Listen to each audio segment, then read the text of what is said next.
بسم اللہ الرحمن الرحیم ابواب البیوع عن رسول اللہ صلی اللہ علیہ وسلم۔ نبی پاک صلی اللہ علیہ وآلہ وسلم سے خرید و فروخت سے متعلقہ جو مرویات ہیں ان کا بیان۔ تو روایات شروع کرنے سے پہلے کچھ ضروری اصطلاحات ہیں، وہ آپ کے سامنے رکھتا ہوں۔ یہ اسکرین پہ موجود ہیں تو یہاں سے نوٹ کر لیں۔ بیع کا معنی، شراء کا معنی،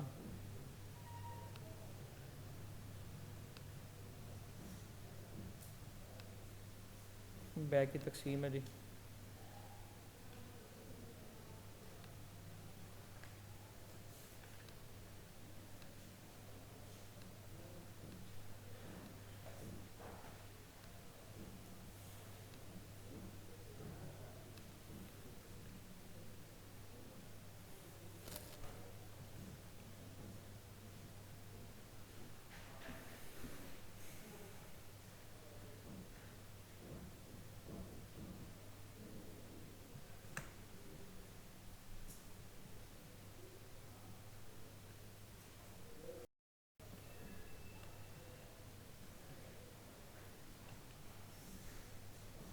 پوز کر کے نا یہاں سے اس کو نوٹ کر لینا۔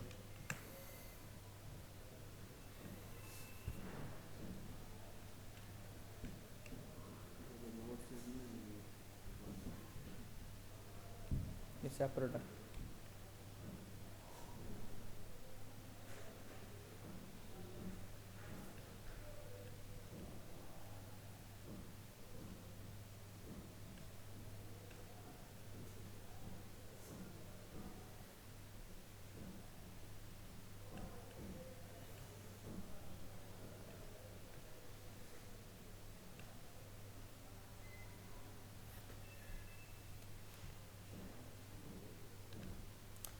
لیں جی دیکھیں، باب ما جاء فی ترک الشبہات، شبہات کو ترک کرنے کا بیان۔ جو مشتبہ چیزیں ہیں، مشتبہ کا مطلب کہ جن کا حلال ہونا یا حرام ہونا واضح نہیں ہے، جن کا حلال ہونا یا حرام ہونا واضح نہیں ہے تو ان کو ترک کر دینا چاہیے، ان میں پڑھنا نہیں چاہیے۔ مشتبہ چیزوں میں پڑھیں گے تو عین ممکن ہے حرام کا ارتکاب کر بیٹھے۔ دیکھیں امام ترمذی اپنی سند سے بیان کرتے ہیں کہ نعمان بن بشیر کہتے ہیں میں نے آقا علیہ الصلوۃ والسلام کو فرماتے سنا کہ حلال واضح ہے اور حرام واضح ہے، اور ان کے درمیان جو امور ہیں وہ مشتبہات ہیں جن کے بارے اکثر لوگ نہیں جانتے کہ یہ حلال ہیں یا حرام۔ اگر تو ایک آدمی جانتا ہے کہ یہ مشتبہ حلال ہے تو اس کی بات نہیں کر رہے، یہ ان کی بات ہے جو نہیں جانتا۔ تو فمن ترکھا، جس نے اسے ترک کیا مشتبہات کو، استبراء لدینہ و ارضہ، اگر اس طرح پڑھیں استبراء لدینہ تو اس نے اپنے دین اور اپنی عزت کو محفوظ کر لیا، فقط سلیم، اور وہ محفوظ ہو گیا۔ اور جو اس میں گر گیا، مبتلا ہو گیا، یوشک قریب ہے، یواقع الحرام، وہ حرام میں مبتلا ہو جائے گا۔ جیسا کہ ایک شخص جانور چراتا ہے حول الحما، بارڈر کے ارد گرد، تو عین ممکن ہے وہ بارڈر کراس کر لے گا، یواقع ہو الا خبردار وَإِنَّ لِكُلِّ مَلِكٍ حِمًا، ہر بادشاہ کے لیے ایک بارڈر ہے، حد ہے، اور اللہ کا حد، اللہ کی حد کیا ہے؟ محارمہ، اس نے جو چیزیں حرام کر رکھی ہیں۔ سورہ نساء میں آیا نا وَمَن يَتَعَدَّ حدود اللہ فقد ظلم نفسہ، سورہ نساء میں ہے، سورہ نساء میں بھی ہے کہ یہ اللہ کی حدیں ہیں، تلک حدود اللہ۔ الخیر مختصر یہ کہ قرآن کے مختلف مقامات میں اللہ کی حد بندی بیان کی گئی کہ یہ اللہ کی حد ہے، اور وَمَن يَتَعَدَّ فقد ظلم نفسہ، حدود اللہ فقد ظلم نفسہ، جس نے اللہ کی حد سے تجاوز کیا اس نے اپنے اوپر ظلم کیا۔ سود کھانا جی بالکل حرام ہے، لعنت فرمائی آقا علیہ الصلوۃ والسلام نے سود کھانے والے پر، کھلانے والے پر، و شاہدیہ، اور گواہ بننے والے پر۔ شاہدی تسنیہ اس لیے آیا ہے کہ گواہ دو ہوتے ہیں نا، یا ایک مرد اور دو عورتیں ہوتی ہیں۔ گواہوں پر، وکاتبہ، اور سود کا معاملہ لکھنے والوں پر لعنت فرمائی ہے، اور یہ اللہ سے اعلان جنگ ہے۔ بے حلال ہے اور سود حرام ہے۔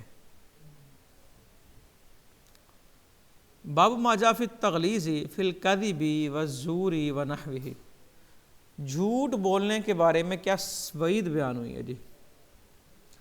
نبی پاک صلی اللہ علیہ وآلہ وسلم نے کہا گناہ کبیرہ یہ ہیں، الشرک باللہ، کسی کو اللہ کی ذات یا صفات میں اس جیسا سمجھنا، وحقوق الوالدین، ماں باپ کی نافرمانی کرنا، اور کسی جان کو ناحق قتل کرنا، وقول الزور، اور جھوٹ بولنا، یہ گناہ کبیرہ ہیں۔ تاجروں کے بارے میں، اور نبی پاک صلی اللہ علیہ وآلہ وسلم نے تاجروں کو تاجروں کا نام دیا۔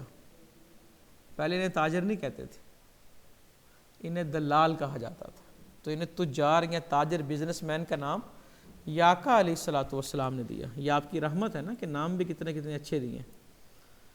دیکھیں قیس بن نبی غرزہ کہتے ہیں کہ ایک دن آقا علیہ السلام تشریف لائے، اور ان دنوں میں نسمى السماسرہ، ہمیں سماسرہ کہا جاتا تھا، دلال کہا جاتا تھا، تو آپ نے فرمایا یا معاشر التجار، ہمیں مخاطب کیا ہے تاجروں کے گروہ۔ شیطان اور گناہ یہ خرید و فروخت کے وقت دونوں آ جاتے ہیں۔ فشوبوا بیعکم بالصدقہ، تو بیع کے اندر صدقہ شامل کرو تاکہ شیطان بھی بھاگ جائے اور گناہ بھی بھاگ جائے۔ یہ تاجر کا لفظ آقا علیہ السلام کی عطا ہے۔ اگلی روایت بھی دیکھیں، التاجر الصدوق الامین، التاجر، یہاں تاجر کا لفظ آیا کہ سچے اور امانت دار تاجر کہاں ہوں گے؟ نبیوں کے ساتھ، صدیقوں کے ساتھ اور شہداء کے ساتھ، ان کے مرتبے میں ہوں گے، ان کے پاس ہوں گے، ان کے خادم ہوں گے۔ اور دیکھیں ایک دن آقا علیہ السلام مسجد تشریف لائے، آپ نے لوگوں کو یتبایعون، خرید و فروخت کرتے دیکھا، تو آپ نے ان کو کیا کہہ کر مخاطب کیا؟ کیا کہہ کے مخاطب کیا؟ مبشر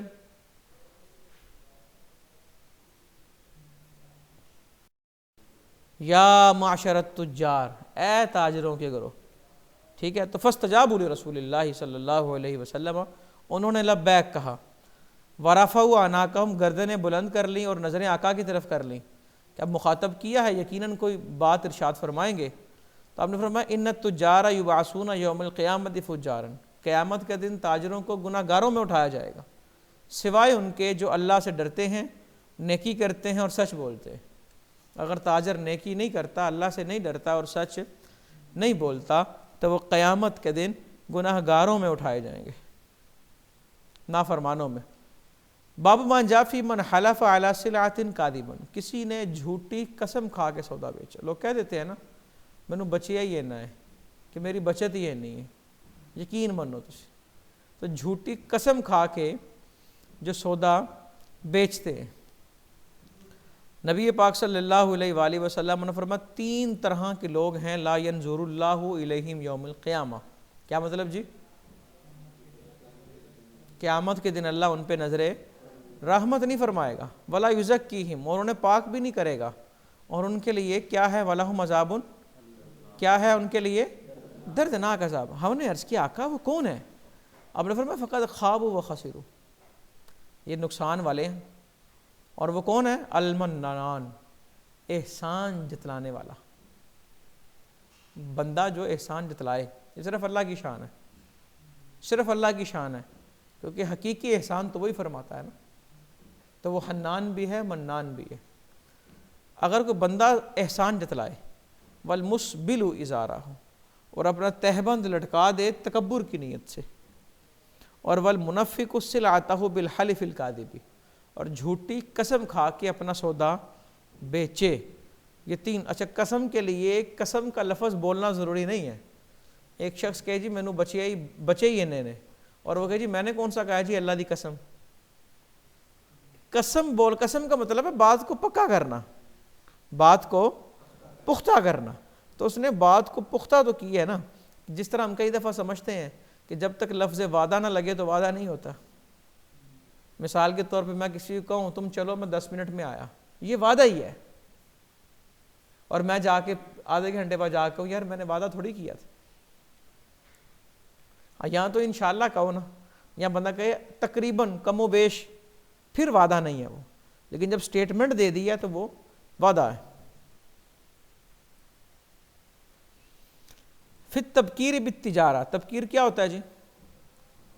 صبح صبح. تجارت کب کی جائے رہی؟ صبح صبح. تجارت کے لیے کب نکلا جائے؟ وَجَعَلْنَا النَّهَارَ مَعَاشًا. اللہ فرماتا ہے ہم نے دن کو کیا بنایا؟ روزگار حاصل کرنے کا ذریعہ. آپ صلی اللہ علیہ وآلہ وسلم نے فرمایا اللہ برکت دے میری امتی کو فی بکورہا, جو صبح جلدی اٹھتے ہیں. علامہ اقبال نے رحمۃ اللہ تعالی علیہ نے اس لیے تو کہا نا, عطار ہو رومی ہو رازی ہو کہ غزالی, کچھ ہاتھ نہیں آتا بے آہ سحر گاہی. کہ صبح اٹھے بغیر کچھ ہاتھ نہیں آتا. کوئی بھی ہو صاحب مرتبہ, ان کو مرتبہ ملتا ہی صبح ہے. عطار ہو رومی ہو رازی ہو کہ غزالی, کچھ ہاتھ نہیں آتا بے آہ سحر گاہی. اور آپ جب لشکر بھیجتے, باعثا سریتن, سریہ بھیجتے, وہ لشکر جس میں آپ شریک نہ ہوتے, یا جیش کوئی بھی لشکر بھیجتے, یہ راوی کو شک ہے کہ سریہ کہا یا جیش کا, تو انہیں دن کے اول وقت میں بھیجتے, دن کے. اب چونکہ اس حدیث کے راویوں میں سخر غامدی بھی ہیں, اور یہ بھی ایک تاجر تھے, اور یہ بھی جب تجارت کے لیے قافلہ بھیجتے تو دن کے اول وقت میں بھیجتے, اور ان کو اتنی برکت حاصل ہوئی, اتنی برکت حاصل ہوئی, وَكَثُرَ مَالُهُ, بڑے مالدار, لینڈ لارڈ بن گئے. باب ما جاء فی الرخصۃ فی الشراء العاجل, کوئی چیز خریدی ہے لیکن قیمت جو ہے وہ معینہ مدت تک مؤخر کر لیں. یار میں چیز مجھے دے دو, پیسے جو ہے میں فلاں طریق کو دوں گا, لیکن مدت معین ہونی چاہیے, مدت معین ہونی چاہیے. میں 10 سے 15 تاریخ کے درمیان دے دوں گا, میں 16 تاریخ کو دے دوں گا, 15 تاریخ کو دے دوں گا, 2 ماہ بعد دے دوں گا, 3 ماہ بعد دے دوں گا. یہ کہنا کہ جب آئے تب دوں گا, ایسا نہیں کرنا چاہیے. معینہ مدت تک چیز ادھار لینا جائز ہے. دیکھیں اما عائشہ رضی اللہ تعالیٰ عنہ فرماتی ہیں کہ آقا علیہ الصلوۃ والسلام کے پاس 2 قطری کپڑے تھے, لیکن غلیظ آنی, کپڑے بڑے موٹے تھے. آپ جب تشریف فرما ہوتے فعاری کا تو آپ پسینہ آ جاتا, ثقل علیہ, اور آپ پر یہ چیز گراں گزرتی. تو فقدم بض من الشام لفلان الیہودی, فلاں یہودی کے پاس نا شام سے بڑے نفیس کپڑے آئے. تو میں نے عرض کیا آقا اگر آپ اس کی طرف کسی کو بھیجیں, فاشتریت منہ, اور آپ اسے 2 کپڑے خرید لیں, الی المیسرہ, ایک مدت تک, یعنی کہ پیسے فلاں وقت پیسے آئیں گے تو ہم دے دیں گے اسے. تو آپ نے بھیجا ایک شخص کو ان کی طرف, یعنی کہ ادھار چیز خریدنا جائز ہے, بھیجا, اور یہودی نے نا اس قاصد کو کہا میں جانتا ہوں ان کا کیا ارادہ ہے, وہ چاہتے ہیں کہ میرا مال بھی لے لے اور میرے کپڑے بھی لے لے. اللہ اکبر. آقا صلی اللہ علیہ وآلہ وسلم نے جب یہ جواب سنا تو آپ نے کہا وہ جھوٹا ہے, وہ جانتا ہے کہ سب سے بڑھ کر اللہ کا تقوی مجھ میں ہے, اور سب سے بڑھ کر امانت دار میں ہوں. وہ جانتا ہے کہ امین بھی میں ہوں اور صادق بھی میں ہوں, لیکن اس کے باوجود اس نے جو سٹیٹمنٹ دی ہے یہ سراسر جھوٹ ہے. المختصر جو ہمارا مدعا تھا وہ یہ کہ ادھار چیز خریدنا جائز ہے. دیکھیں اگلی روایت, آقا صلی اللہ علیہ وآلہ وسلم جب پردہ فرما گئے تو آپ کی ایک زرہ تھی, زرہ کہتے ہیں وہ لباس, لوہے کا لباس جو پہننا ہوتا ہے جسم پہ, موجودہ دور میں بلٹ پروف جیکٹ بھی ترجمہ اس کا کر سکتے ہیں. خیر وہ یہ لباس سر سے پاؤں تک ہوتا تھا, تلوار تاکہ لگے تو لوہے پہ لگے, نیچے نہ آئے. زرہ تھی آپ کے پاس, اور آپ نے وہ زرہ 20 کھانے کے سا کے عوض گروی رکھوائی ہوئی تھی اپنے گھر والوں کے لیے. یہ گروی رکھ لو, میں جب پیسے دوں گا تو مجھے یہ واپس دے دیں, یعنی کہ ادھار چیز خریدی ہوئی تھی. اگلی روایت بھی اسی طرح, لیکن بس فرق یہ ہے کہ اس میں آیا کہ یہودی کے ہاں اس کو گروی رکھوایا تھا.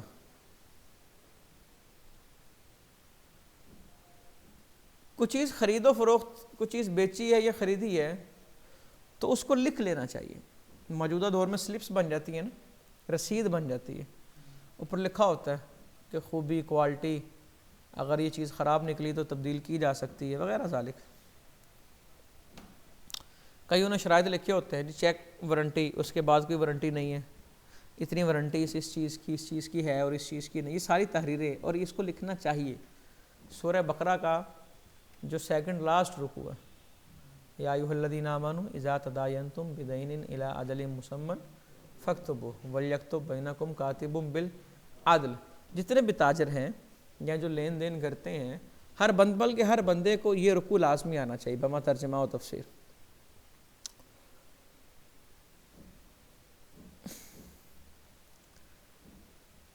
راوی کہتے ہیں مجھے عدا بن خالد بن حوزہ نے کہا کہ میں تمہیں وہ تحریر نہ پڑھ کے سناؤں جو آقا نے میرے لیے لکھی تھی؟ ہم نے کہا جی سنائیں۔ انہوں نے ایک کتاب نکالا، اس پہ تھا یہ عدا بن خالد بن حوزہ نے محمد رسول اللہ صلی اللہ علیہ وآلہ وسلم سے خریدا، غلام تھا یا لونڈی تھی، اور تحریر میں کیا لکھا؟ لا داء ولا غائلۃ ولا خبثۃ بی المسلم المسلمہ، کہ اس میں نہ کوئی بیماری ہے، نہ کوئی عیب ہے، نہ کچھ اور ہے، یہ ایک مسلمان کی مسلمان سے ہے۔ یہ تحریر لکھ دینا، اس میں بیماری نہیں ہے، عیب نہیں ہے، تاکہ اگر بیماری نظر آئے، عیب نظر آئے تو بندہ آ کر کے دیکھے جی اس میں تو یہ بیماری ہے۔ بیماری کا مطلب سابقہ، کوئی نئی بیماری پیدا ہو گئی ہے تو اس کا ذمہ دار جو بائع ہے وہ نہیں ہے۔ ناپ تول کرنا جی، مکیال والمیزان، ناپنا اور تولنا۔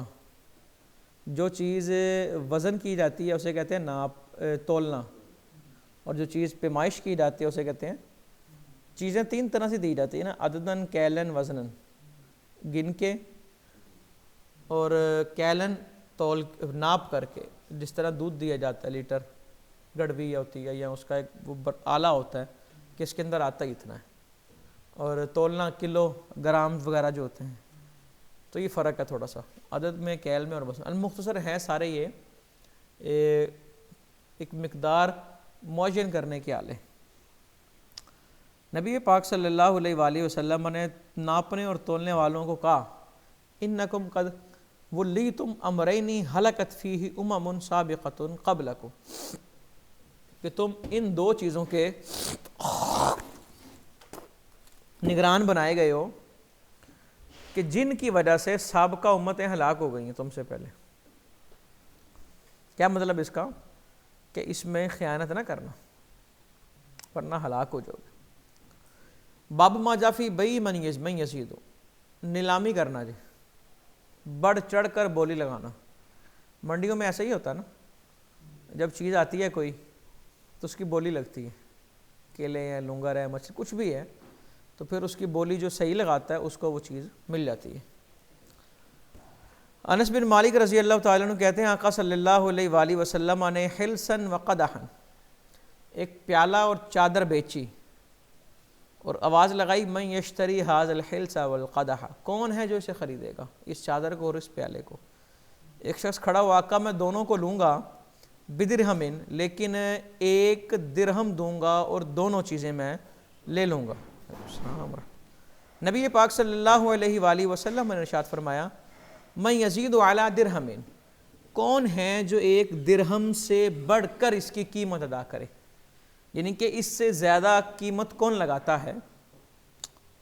من یزید علی درہم فآتاہ رجل درہمین، تو ایک شخص کھڑے ہوئے عرض کرنے لگے آقا میں ان دو چیزوں کے 2 درہم دوں گا، تو آپ نے کہا ٹھیک ہے، فباعہما منہ، تو انہوں نے 2 درہموں کے بدلے ان دونوں چیزوں کو خرید لیا۔ ٹھیک ہے جی۔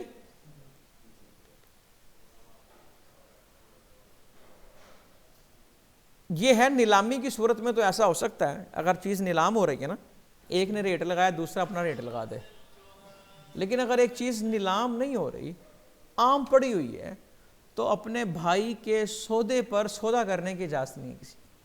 مثال کے طور پہ طاہر ایک دکاندار سے چیز خرید رہا ہے اور یہ ریٹ کر رہا ہے، اور وہ چیز مبشر کو پسند آ گئی ہے، مبشر کہتا ہے میں مہنگی قیمت دے کے بھی اسے خرید لوں گا، تو جب تک طاہر کی ڈیلنگ جاری ہے مبشر درمیان میں اپنی گفتگو نہیں کر سکتا، اس کے لیے حلال نہیں ہے کہ اپنے بھائی کے سودے پر سودا کرے۔ آپ صلی اللہ علیہ وآلہ وسلم نے فرمایا نا، یہ روایت ہم نے پڑھی ہے، مفہوم اس کا یہ ہے کہ اپنے آپ کے بھائی نے جہاں نکاح کا پیغام بھیجا ہو وہاں نکاح کا پیغام نہ دو، اور جہاں آپ کے بھائی نے سودا کیا ہوا ہے وہاں آپ اپنا سودا نہ کریں۔ سمجھ آ گئی؟ تو نیلامی میں چونکہ ایسا نہیں ہوتا، ٹھیک ہے، نیلامی میں ہوتا ہی ہے کہ جو زیادہ ریٹ لگائے گا وہ لے جائے گا، لیکن ایک چیز نیلام نہیں ہو رہی اور عام دکان پہ پڑی ہے تو وہاں جب تک ایک کی ڈیلنگ مکمل نہیں ہو، ہاں طاہر کہہ دے کہ نہیں میری سمجھ میں نہیں آتا میں نہیں لیتا، اب مبشر آئے اور زیادہ پیسے دے کے لے جائے، لیکن اس کی ڈیلنگ مکمل ہونے سے پہلے وہ درمیان میں مداخلت مدبر کی بے کرنا۔ جی مدبر کہتے ہیں وہ غلام جسے آقا نے کہہ دیا ہو کہ میرے مرنے کے بعد تو آزاد ہے۔ یہ نبی پاک صلی اللہ علیہ وآلہ وسلم کے خصائص میں سے ہے۔ دیکھیں ایک انصاری شخص نے اپنے غلام کو مدبر کیا، وہ فوت ہو گیا اور اس نے ترکے میں کچھ نہیں چھوڑا، تو نبی پاک صلی اللہ علیہ وآلہ وسلم نے اس مدبر غلام کو بیچ دیا اور انہیں نعیم بن عبداللہ بن نحام نے خریدا، اور یہ قبطی غلام تھا۔ حضرت جابر کہتے ہیں کہ ابن زبیر کے دور حکومت کے پہلے سال فوت ہو گئے۔ فی کراہیت تلقی البیوع، جو تاجر ہیں ان کا استقبال ممنوع ہے۔ اچھا، استقبال کا مطلب یہ ہے کہ جو غلہ لے کے آ رہے ہیں، منڈی جا رہے ہیں، تو منڈی جانے سے پہلے راستے میں ان کو روک کر ان سے سودا خریدنا جائز نہیں ہے، وہ چیز منڈی میں جانے دیں اور مارکیٹ میں جانے دیں۔ نبی پاک صلی اللہ علیہ وآلہ وسلم نے تلقی البیوع سے منع فرمایا۔ کیا مطلب اس کا؟ کہ راستے میں منڈی پہنچنے سے پہلے راستے میں وہ غلہ خریدنے سے منع فرمایا۔ اس سے کیا ہوگا؟ راستے میں اگر تاجر خرید لیں گے، ایک تاجر دوسرے تاجروں کو بیچ دیں گے اور منڈی میں وہ چیز نہیں آئے گی، اس کا مطلب ہے وہ چیز عوام کی دسترس سے ہوگی دور۔ اب اس چیز کی وہ کریں گے ذخیرہ اندوزی، اور مارکیٹ سے چیز ہوگی شارٹ۔ ذخیرہ اندوزی کرنے کا مقصد یہ ہوگا کہ اسے وہ منہ مانگی قیمت میں فروخت کریں گے، اور اس طرح کے لوگ لعنت کے مستحق ہیں اور ان پر لعنت کی گئی ہے۔ اگلی روایت بھی اسی طرح نبی پاک صلی اللہ علیہ وآلہ وسلم نے منع فرمائی تلقى الجلب فإن تلقاه انسان فابتاعه فصاحب السلعة فيها بالخيار اذا ورد السوق، راستے میں جو مال لا رہے تھے ان سے اگر کسی نے سودا طے کر لیا لیکن اس کے باوجود وہ مال بازار میں لے گئے، تو جو مال والے ہیں انہیں اختیار ہے کہ جن سے راستے میں بھاؤ تاؤ کیا تھا انہیں بیچ دیں یا رہنے دیں۔ سمجھ آئیے؟ انہیں اختیار ہے۔ لا یبیع حاضر لباد، کوئی شہری کسی دیہاتی کا سامان نہ بیچے، اور بڑی پیاری حکمت ہے اس میں۔ شہری کسی دیہاتی کا سامان، شہری بڑے تیز ترار ہوتے ہیں نا، اور دیہاتی بڑے سیدھے سادے ہوتے ہیں۔ نبی پاک صلی اللہ علیہ وآلہ وسلم نے فرمایا، اس روایت میں تو اتنا ہی ہے نا، لا یبیع حاضر لباد۔ اگلی روایت میں دیکھیں نا، آپ نے کہا دعوا الناس یرزق اللہ بعدهم من بعد، لوگوں کو چھوڑ دو، اللہ لوگوں کی وجہ سے ایک دوسرے کو رزق دیتا ہے۔ کئی بڑا تیز ترار ہوتا ہے اپنی چیز مہنگی بیچ گیا، اور کئی خریدار بڑا تیز ترار ہوتا ہے اور چیز سستی خرید لیتا ہے، تو اللہ لوگوں کی وجہ سے ہی لوگوں کو رزق دیتا ہے۔ تو جو شہری ہے وہ دیہاتی کا سامان، اچھا اس کا مطلب یہ نہیں ہے کہ ایک دیہاتی ہے وہ کسی شہری کو ملازم نہیں رکھ سکتا، تو یہ صرف بتایا جا رہا ہے یرزق اللہ بعدهم من بعد، کہ اور یہ کراہت جو ہے تنزیہی ہے، کراہت تنزیہی ہے، ورنہ یہ کوئی تحریمی کراہت نہیں ہے۔ محاقلہ اور مزابنہ سے منع کیا۔ محاقلہ کیا ہوتا ہے جی؟ گندم ابھی ایک خشک ہے، اتری ہوئی ہے، وزن اس کا معلوم ہے، اور ایک گندم خوشوں پہ لگی ہوئی ہے۔ خشک گندم کو خوشوں پہ لگی گندم سے بیچنا اس طرح کہ خشک گندم کا وزن تو معلوم ہے لیکن خوشوں پر لگی گندم کا وزن معلوم نہیں، یہ محاقلہ ہے۔ اور مزابنہ بھی اسی طرح ہی ہے، لیکن مزابنہ میں کھجوریں آئیں گی کہ اتری ہوئی کھجوروں کو لگی ہوئی کھجوروں کے بدلے بیچنا، اور جو اتری ہوئی کھجوریں ہیں ان کا وزن معلوم ہے اور جو کھجوریں ابھی پکی نہیں ان کا وزن معلوم۔ مزابنہ سے منع فرمایا اور محاقلہ سے منع فرمایا، ٹھیک ہے۔ نبی پاک صلی اللہ علیہ وآلہ وسلم نے محاقلہ اور مزابنہ سے منع فرمایا۔ اسی طرح آگے دیکھیں، روایت ہے یہاں پہ گیہوں اور جو کا ذکر ہے، یعنی کہ ایک چیز پک گئی ہے اور ایک ابھی پکی نہیں ہے. تو راوی کہتے ہیں میں نے پوچھا ایہما افضل, کچا افضل ہے یا پکا افضل ہے؟ کہا جو چیز پک گئی ہے وہ افضل ہے. فنہا عن ذالک, پھر منع کر دے گا نہیں پھر جائز. اور ساتھ حضرت سعد نے یہ کہا میں نے آقا صلی اللہ علیہ وآلہ وسلم کو فرماتے سنا, ان سے پوچھا گیا تمر کو خریدنا ہے رطب کے بدلے, تمر کو خریدنا ہے رطب کے بدلے. تو آپ نے جو اپنے ارد گرد بیٹھے تھے ان سے پوچھا یہ جو رطب ہوتی ہے جب پک جائے تو کیا اس کا وزن کم ہو جاتا ہے؟ خوشے پر لگی ہے نا تو وزن زیادہ ہے, اور جب یہ پک جائے گی تو اس کا وزن جو ہے یہ کم ہو جائے گا. آپ نے پوچھا جو ارد گرد بیٹھے تھے کیا ایسا ہی ہوتا ہے کہ جو کھجوریں لگی ہوئی ہیں جب وہ پک جائیں تو ان کا جو ویٹ ہے وزن ہے وہ کم ہو جاتا ہے؟ قالوا نعم. تو ارد گرد بیٹھنے والوں نے عرض کیا جی ہاں یا رسول اللہ صلی اللہ علیہ وسلم. فنہا عن ذالک, تو آپ نے پھر اس بیع سے منع فرما دیا, یعنی کہ مزابنہ جو ہے اس سے منع کر دیا گیا ہے. محاقلہ بھی ممنوع ہے اور مزابنہ بھی ممنوع ہے. لے جی باقی انشاءاللہ پھر